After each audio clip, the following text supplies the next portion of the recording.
We start, though, with cleanup and recovery efforts underway this morning after another round of deadly storms tore across the country over the weekend. Yeah, a bad situation. More than 50 confirmed tornadoes touched down in 14 states, killing at least 32 people and leaving behind a trail of destruction spanning from the south to the northeast. In Tennessee, 13 people are dead after an EF2 tornado hit 4 counties there.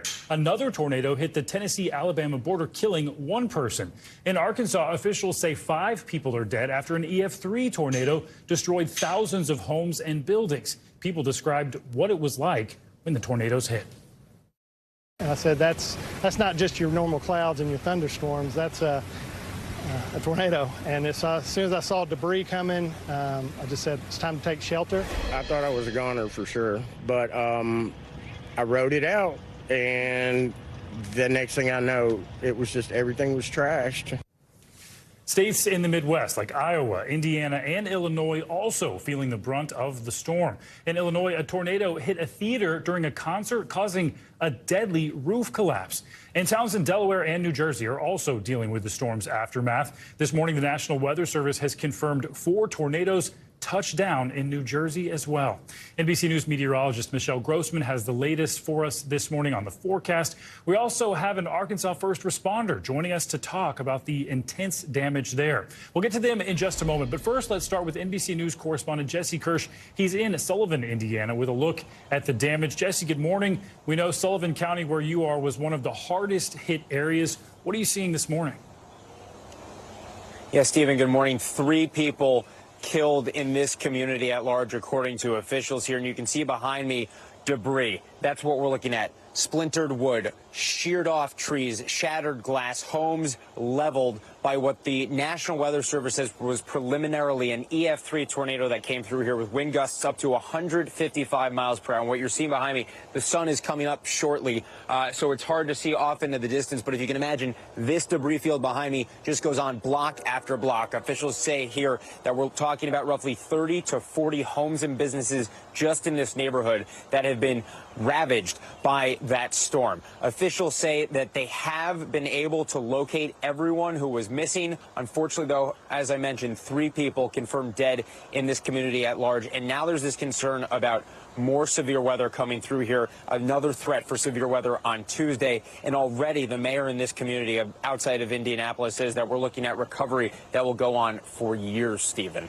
Hearing about more severe weather, the last thing people there want to hear. I know Indiana's Governor Eric Holcomb has declared a state of emergency for Sullivan as well as Johnson County there. We also know the president has been in touch with officials. So what is the focus for officials this morning? How do they even start that daunting process of cleanup and recovery?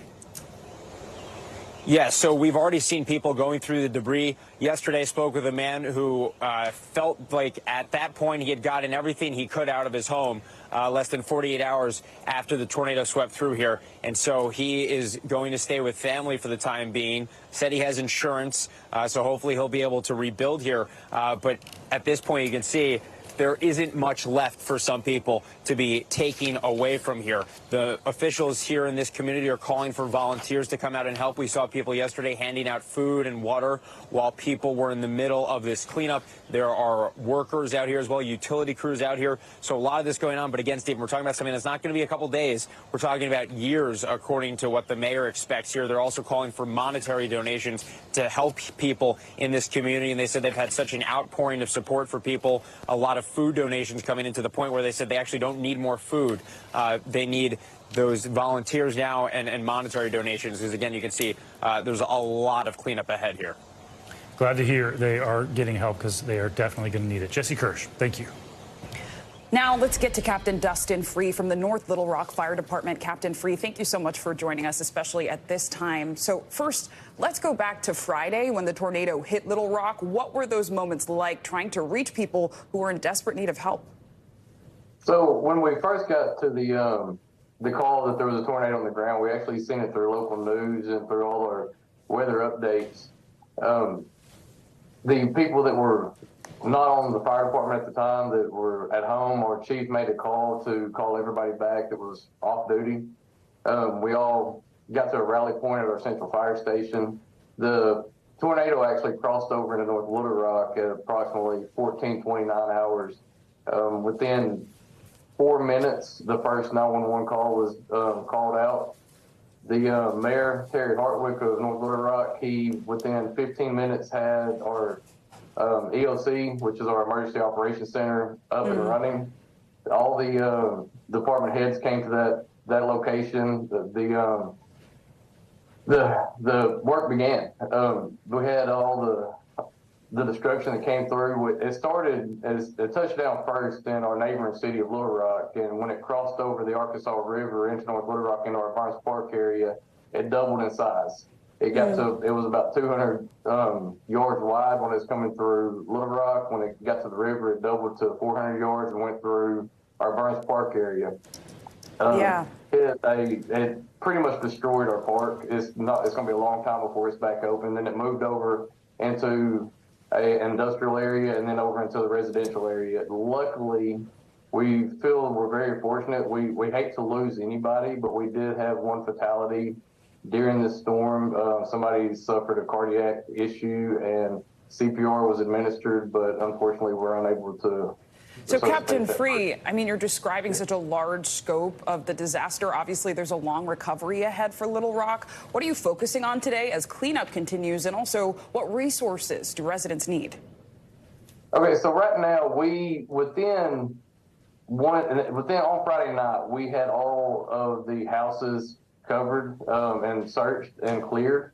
Right now, there's a lot of destruction from the trees. Fortunately, with the amount of rain that we've had, the trees, instead of snapping off, the majority of them uprooted and just laid over from the high winds of the brunt of the storm coming through. A lot of structural damage, a lot of people displaced in their homes. We have set up a shelter point for the displaced. Right now, I believe we have about 12 people that are using those. Everybody else has been staying with friends and family. The city has come together and brought in all kinds of resources. We actually, about 6 years ago, entered into a contract with a private company for a situation just as this. They come in and they have taken over the cleanup efforts. Yeah. We've got different, we have one place where the debris can be taken to, then this company is taking that and then they're disposing of it in the proper ways. Well, Captain Dustin Free, thank you so much for joining us at this time and for your work in the community. I hope you stay safe. Thank you. Absolutely. Thank you. All right, now let's bring in meteorologist Michelle Grossman for more on what's in store for the forecast. Michelle, good morning. Good morning to you both. Unfortunately, it's more of the same. I wish I could bring better news, but it's like we're on this loop. We're pressing repeat week after week. And after a devastating weekend, we're looking at the chance for more severe storms tomorrow. We have the severe weather threat today as well. That's from a completely different system. Tomorrow, though, we're looking at the chance for some really gusty storms. So this is what we're looking at today. Developing storm system in the west. We're looking at winter weather alerts. Those are in the white for 7 million people. In the pink are fire alerts. We're going to see winds really gusty. The dry is really ground, especially the ground is really dry in the southwest. That's going to create some fire danger. And also wind alerts, 39 million people. That is in the blue. And we're looking at a storm system developing in the Rockies today. That is going to amplify as we go throughout the next several days. The western third of the country stays snowy. It stays windy. We're going to see snow measuring in feet once again. You factor in the winds. It's going to be blizzard-like in portions of the Dakotas by tomorrow. Red flag warnings from Arizona to Oklahoma as we go throughout today, and also tomorrow through Wednesday as well. Then by tomorrow, this is the day we're concerned about for severe storms, again in places that saw severe weather on Friday. So portions of the Midwest down through Texas, looking at the chance for some strong storms, long tracking storms, and we could see nocturnal storms once again. That's nighttime storms. Blizzard-like conditions in the northern plains. We could see 3 feet of snow in some spots. Then by Wednesday, we're looking at strong storms targeting the Ohio Valley into the Great Lakes, lingering snow across the northern plains. That would be on Wednesday. So as we look towards today, this is this morning into this evening, we're looking at the chance for severe storms in portions of the Gulf Coast states, especially where you see the yellow. Winds gusting up to 60 miles per hour. A few tornadoes are likely, damaging hail as well. Then by tomorrow, we have an enhanced risk notice in Iowa, Illinois, Missouri. So some parts that saw the severe storms on Friday, 34 million people at risk. Could see a few strong tornadoes, damaging hail 2 inches or greater. Winds gusting over 60 miles per hour, and could see those long tracking tornadoes once again. Enhanced risk also in portions of the south. By Wednesday, this threat moves off to the east. We're looking at 32 million people at risk, damaging winds over 60 miles per hour. A few tornadoes are likely. Also looking at the chance for some hail. We could see some really heavy rain, too. That could lead to some flooding as well. And, guys, we are talking about a lot of snow in spring. Up to 2 feet, even 3 feet of snow is possible. Back to you. A lot to watch there. Hoping people stay bundled up with the snow. Michelle, thank you. Well, we're just hours away from the start of what's likely to be a controversial and consequential series of events for this country. That's right. Today, former President Donald Trump is set to leave his Mar-a-Lago estate in Florida and travel to his old home in New York. Tomorrow, he will be booked and arraigned in court following his indictment last week by a Manhattan grand jury. Sources tell NBC News there are about 30 charges related to alleged document fraud. For his part, the former president has denied any wrongdoing. We have full team coverage this morning. NBC News correspondent Gabe Gutierrez is outside the courthouse in New York where Trump will be arraigned. But we begin with NBC News correspondent Vaughn Hilliard near Trump's estate in Florida this morning. Vaughn, good to see you. So walk us through, first of all, the timeline for today and tomorrow. What should we be expecting? Zinkley, we're just a couple hours away from Donald Trump taking the first step of his surrender. He will be leaving his Mar-a-Lago private residence at about noon here today. He will take the motorcade about 8-9 minutes down to Palm Beach International Airport. From there, he will board on his Trump-branded plane. He'll take that plane to New York City, where he will overnight at Trump Tower. And then tomorrow morning is when he will then travel about the 4 miles south to Lower Manhattan, to the criminal courthouse, where he will be officially arraigned. And later on that afternoon, he will then return back here to Florida. And notably, Trump announced just yesterday afternoon that he will now be speaking here at Mar-a-Lago with it as his backdrop upon his return, with the expectation that he will talk about the specific charges against him, Zinkley. So, Vaughn, let's dig into that speech you just mentioned. What else can you tell us about that? And what's the mood like at Mar-a-Lago? Right. I mean, look, at Mar-a-Lago was the backdrop for his 2024 presidential campaign announcement this last November here. This is the place that is essentially his campaign headquarters. And at this point in time, Donald Trump and his attorneys don't even know the specific charges that have been filed against him. That indictment is still under sealed. He will have those charges read to him at the courtroom tomorrow. But for Donald Trump, this is less about the specifics of the actual case and more so about winning over millions of Americans in this idea that this is political persecution. He is trying to undermine the district attorney who is prosecuting him in this case, and also trying to undermine the judge who is overseeing it. And that, for Donald Trump, is outside the bounds of the specific defense of what the actual grand jury approved charges for. But for Donald Trump, going up on stage there tomorrow night to make this speech is very much about trying to win over the public conscience and making the claim that this is purely a political effort to undermine the conservative movement that he has been at the helm of for now about 7 years. And Vaughn, the former president is also using this opportunity to fundraise. He brought in more than $4 million in the first just 24 hours after the indictment. So how much is this moment mobilizing support for the former president? Right. He has now raised at least $5 million for his campaign, according to the campaign. And look, they're going to be dealing with the reality here that they don't have just this criminal trial ahead, but they've also got the E. Jean Carroll defamation case. They've also got the New York Attorney General's civil lawsuit related to the Trump Organization and allegations of financial fraud. That trial is slated to begin later this fall. So these trials are running parallel to his presidential campaign, and it's going to be crucial for him to continue to be able to fundraise and build momentum around this presidential run. And frankly, Donald Trump did not want to get indicted, but he did. And so now he is trying to twist it to his political advantage the best he can. Of course, all of this will play out for the public to watch in these trials, though, Zinkley. A historic week. Vaughn Hilliard, thank you so much. All right, let's bring in NBC News national correspondent Gabe Gutierrez outside the courthouse in Lower Manhattan, where the former president is set to appear tomorrow. Gabe, no doubt security there will be tighter than ever. How are things looking this morning? Hi, Stephen. Good morning. Well, we have seen a very heavy police presence so far, and there are these barricades that have now been up here for several weeks. We're seeing more and more of them, though. We are expecting some developments today here at this courthouse. NBC News, one of a group of media organizations who are petitioning the court to have that indictment unsealed that Vaughn was talking about, as well to ask for cameras to be allowed inside this courtroom. Historically, though, this judge has not allowed that, Stephen. And Gabe, we know the former president will spend tonight at Trump Tower, which is about 4 miles away from the courthouse where you are right now. The process of getting him there, though, will have to be very well coordinated. Take us through, what do we know about that process? Unprecedented security, Stephen. As you said, 4 miles from here, the former president will have to travel from Trump Tower. And as Vaughn laid out, he's expected to travel from Trump Tower to this courthouse sometime around midday tomorrow. Once he gets here, though, he will be fingerprinted, possibly a DNA sample taken. What's up in the air right now is whether he will have a mugshot taken. There are ongoing discussions about that. But in terms of, how he's getting in and out, there have been ongoing talks between the NYPD and Secret Service here. Still unclear that before the president flies back to Florida, whether he might speak somewhere here in New York. That's still being discussed, as there again, still up in the air. But you can rest assured the security situation here is unlike anything we've ever seen, Stephen. Unprecedented, a word we continue to use, and including the number of law enforcement agencies involved here. That includes the NYPD, the court officers, U.S. Marshals, of course, the Secret Service detail that follows the president. All have to work together here. What are you hearing from officials about the scope of this and any concerns they may have?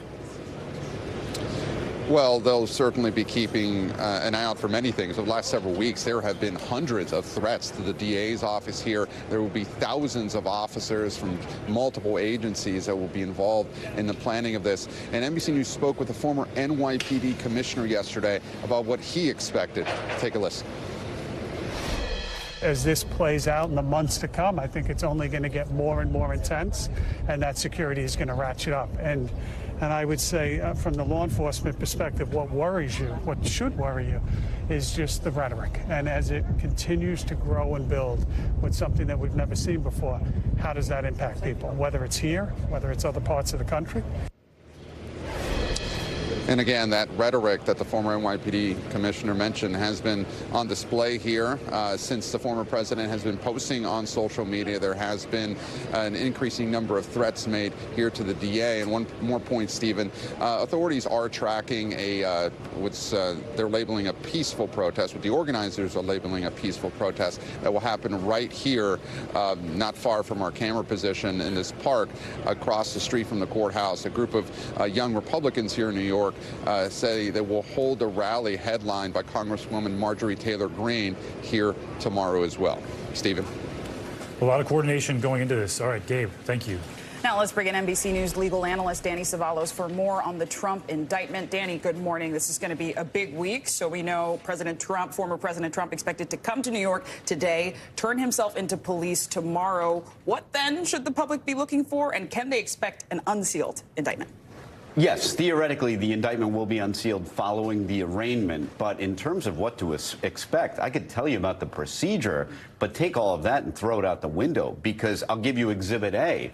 Last week, it was reported that the courthouse was going to be all but completely shut down for the arrival of one defendant. That's never been done before that I know of in any courthouse anywhere. What does that tell us? Is that the traditional rules of procedure are definitely not going to be applied here. They cannot be applied.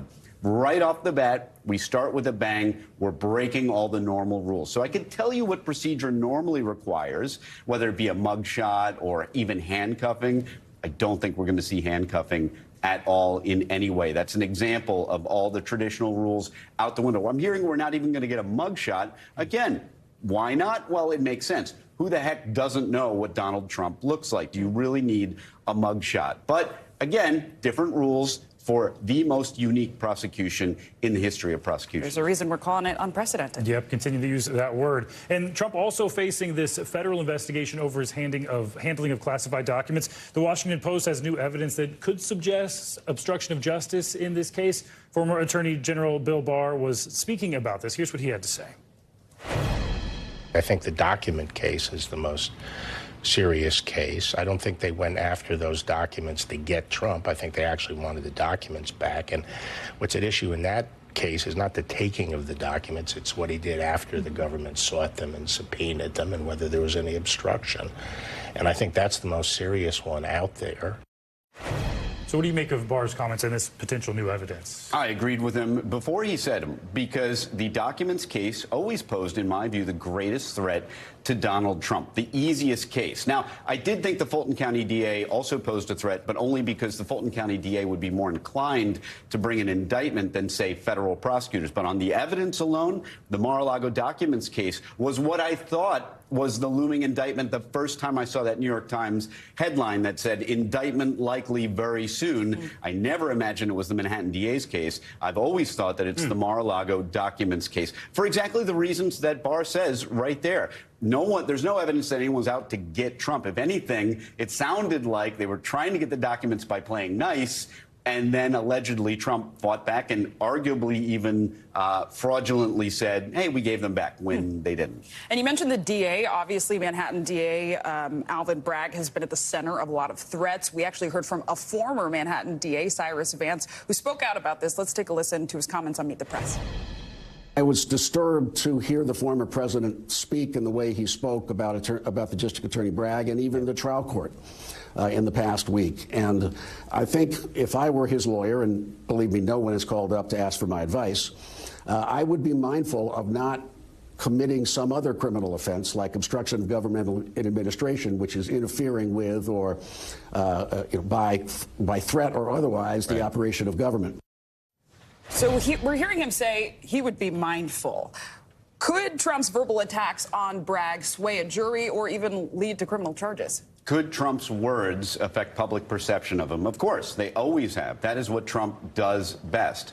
Could they sway a jury? Possibly. And that's why a lot of people have been talking about a potential gag order. I personally don't think that's likely, if only because Trump doesn't want it, and it's in order to preserve his right to a fair trial. And then does the Manhattan DA's office really want a gag order? They may want Trump not to talk about the case for the reasons we just talked about.